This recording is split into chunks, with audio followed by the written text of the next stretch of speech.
Craffu. 1.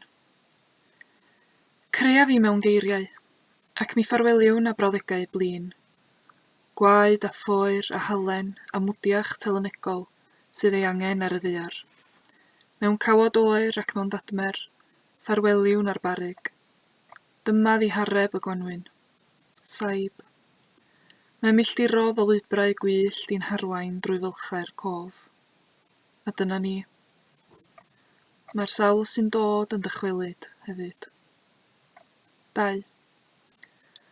Ymgodais ac ymgofnodais fanion bywyd cyflawn, gan ddwyn perygl i di bendrawdod oddi ar yr oriau hir, a'r a'r sgwennu ofnus sy'n dod yn sgil i dawelwch. Does dim yn ellid dweud mewn anadl fer.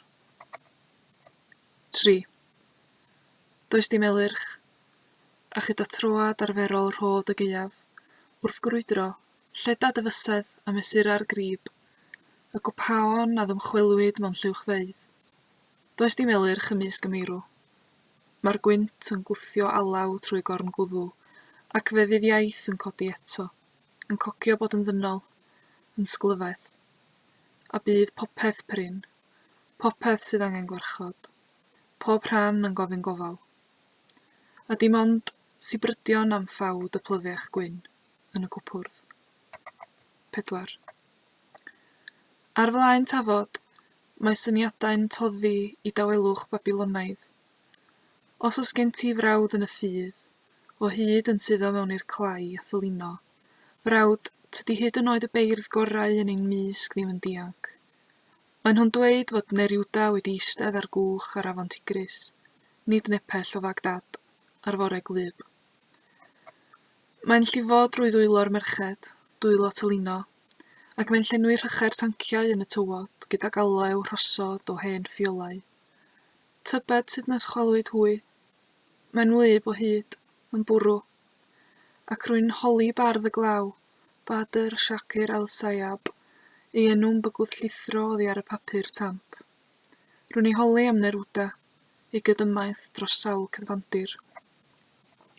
Ond yw Neruda ddim yn trigo yma rwan, ar gychod afon Tigris, sy'n gyrff liw nos ac olew liw dydd.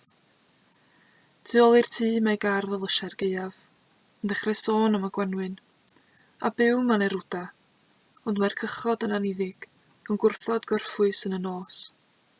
Mor braf fyddai cwch wag yn siglo'n dawel wrth y lan. 5. Rwy'n obeithiol, eto rhaid gofalu gadw'r meirwm yn tawelwch dan blancedi cynnes. Pan mae'r tywyllwch yn llusgo a dim i'w ddweud, a tebwn gwestiynau'r distawrwydd. 6.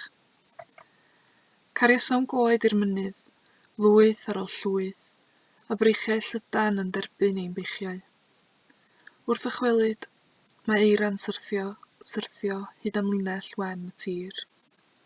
O ble daethom ni, pwy anfonodd ni, yn tynged yn ddirgelwch. Mae'n traed yn mentro'r stryd, ac mae gwreiddiau llybyr fwyell ar meini cam. 7. Gorwedd rhaffau diogelwch yn fler hyd y lloriau, o dan bob cerdd. Diolchan a dyw'r edrychiad yn treiddio'n ddwfn. Mae angen dear saff dan draed i gerdded, felly gwell cadw'r llygad tua'r gorwel. Roedd edeisiau sefyll yn y gwynt gyda denydd ar led. Ac ymysg yr hollsaint, yr unig gadw i draed ar y ddaear roedd Francis, a'i sgwydden lainlanio i'r blenedig. Rydyn ni'n llonydd rwan, a'n hadenydd yn gloff, yn glynu'n agos a triw ddarn o ddaearen.